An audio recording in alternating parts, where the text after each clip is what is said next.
नमस्कार। तो आज हम बात करेंगे एक ऐसे मुद्दे की जिसने दशकों तक भारत की राजनीति और समाज पर गहरा असर डाला है। आर्टिकल 370। हम ऑफिशियल डॉक्यूमेंट्स के आधार पर ये समझने की कोशिश करेंगे कि इसे आखिर क्यों हटाया गया और इसका क्या असर बताया गया। तो चलिए इस पूरी कहानी को आसान शब्दों में समझते हैं। इस पूरी चर्चा की शुरुआत हम एक बहुत ही मशहूर नारे से करते हैं। ये सिर्फ कुछ शब्द नहीं है, बल्कि ये प्रतीक हैं डॉक्टर श्यामा प्रसाद मुखर्जी के उस संघर्ष का जिन्होंने इस आर्टिकल के खिलाफ आवाज उठाई थी और, जैसा कि सोर्स बताता है, आखिर में अपना जीवन भी बलिदान कर दिया। आज के इस विश्लेषण में हम क्या-क्या देखने वाले हैं? सबसे पहले समझेंगे कि इसे एक ऐतिहासिक भूल का सुधार क्यों कहा गया, फिर आर्टिकल 370 के खिलाफ क्या-क्या तर्क दिए गए, उस पर नजर डालेंगे। इसके बाद इसे हटाने और राज्य के पुनर्गठन की प्रक्रिया को जानेंगे और देखेंगे कि जम्मू कश्मीर के लिए एक नई सुबह की क्या तस्वीर पेश की गई, और आखिर में बात करेंगे एकीकरण की राह की। तो आइए शुरू करते हैं पहले सेक्शन से। यहाँ हम ये समझने की कोशिश करेंगे कि आर्टिकल 370 को हटाना क्यों एक ऐतिहासिक भूल का सुधार माना गया। जो तर्क दिए गए हैं उनके मुताबिक ये भारत की एकता को और मजबूत करने के लिए एक बहुत जरूरी कदम था। मतलब जो डॉक्यूमेंट हम देख रहे हैं उसका मेन पॉइंट ये है कि आर्टिकल 370 सिर्फ एक कानून नहीं था, बल्कि ये तरक्की और एकीकरण के रास्ते में एक बहुत बड़ी रुकावट बन गया था। इसके चलते सत्ता कुछ ही लोगों के हाथ में सिमट कर रह गई थी और जो आम लोग थे उन तक केंद्र की योजनाओं और फायदों की पहुंच ही नहीं हो पाती थी। तो आखिर दिक्कतें थीं क्या? आइए अब उन खास मुद्दों पर करीब से नजर डालते हैं जिन्हें सोर्स सीधे सीधे आर्टिकल 370 के होने से जोड़ता है। ये स्लाइड उन गंभीर सामाजिक और आर्थिक मुद्दों को दिखाती है जिनके लिए आर्टिकल 370 को जिम्मेदार ठहराया गया। सोचकर देखिए, एक ऐसी स्थिति जहां बच्चों के पास राइट टू एजुकेशन नहीं था, जो महिलाएं राज्य के बाहर शादी करती थीं, उन्हें प्रॉपर्टी के अधिकारों में भेदभाव झेलना पड़ता था, और तो और अनुसूचित जनजातियों के पास कोई पॉलिटिकल रिप्रेजेंटेशन तक नहीं था। ये आर्टिकल एक दीवार की तरह था जो केंद्र के कानूनों को जम्मू कश्मीर तक पहुंचने ही नहीं देता था। ये जो नंबर आप देख रहे हैं 41,849, ये सिर्फ एक आंकड़ा नहीं है। ये उन लोगों की कहानी बताता है जिन्होंने 1989 से चले आ रहे संघर्ष में अपनी जान गंवाई। ये उस मानवीय कीमत को दिखाता है जो इस लंबे समय से चले आ रहे मुद्दे ने वसूली है।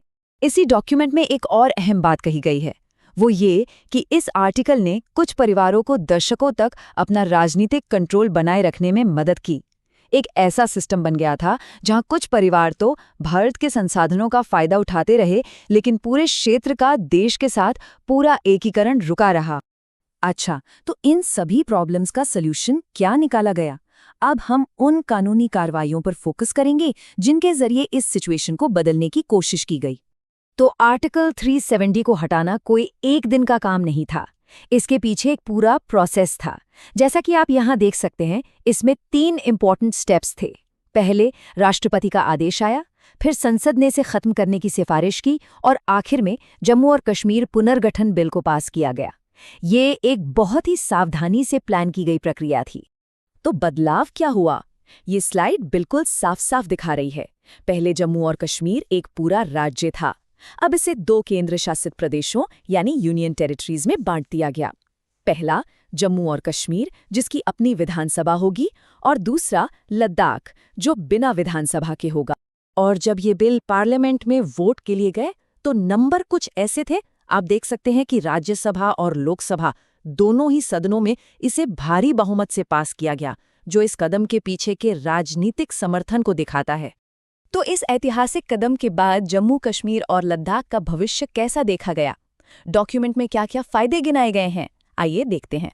सोर्स से लिया गया ये सीधा कोटेशन इस कदम को सिर्फ एक कानूनी बदलाव नहीं, बल्कि एक क्षेत्र के लोगों के लिए एक तरह की आज़ादी के तौर पर पेश करता है। मतलब डर, कमी, संघर्ष और अविश्वास के एक लंबे दौर से मुक्ति, जो एक नए युग की शुरुआत का संकेत है। तो अब बात करते हैं इकोनॉमिक ग्रोथ की। एक नया विजन रखा गया।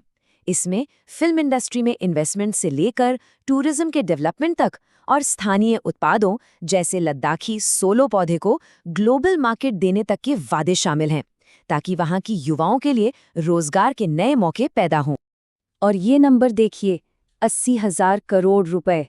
ये एक स्पेशल डेवलपमेंट पैकेज है जिसकी घोषणा प्रधानमंत्री ने की थी, जिसका मकसद जम्मू और कश्मीर में इंफ्रास्ट्रक्चर और डेवलपमेंट को एक नई रफ्तार देना है। मतलब बात सिर्फ बड़े प्रोजेक्ट्स की नहीं है, असली लोकतंत्र यानी जमहूरियत को जमीनी सतह पर मजबूत करने की भी है।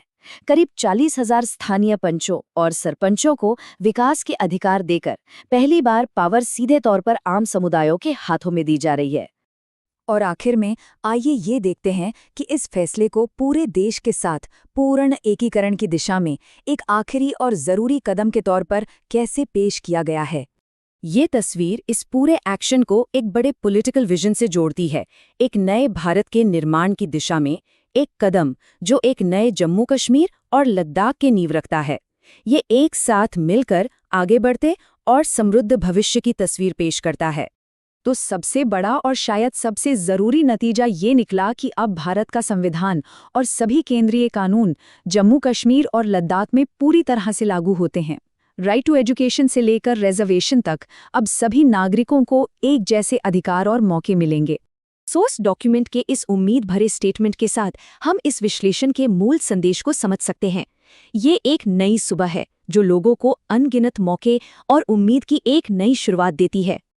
और हम आपको इस सवाल के साथ छोड़े जाते हैं कि इस डॉक्यूमेंट में दिए गए तर्कों के हिसाब से ये पूर्ण एकीकरण जम्मू, कश्मीर और लद्दाख के भविष्य को किस तरह से एक नया आकार दे सकता है। ये एक ऐसा सवाल है जिस पर आने वाले सालों में भी विचार होता रहेगा।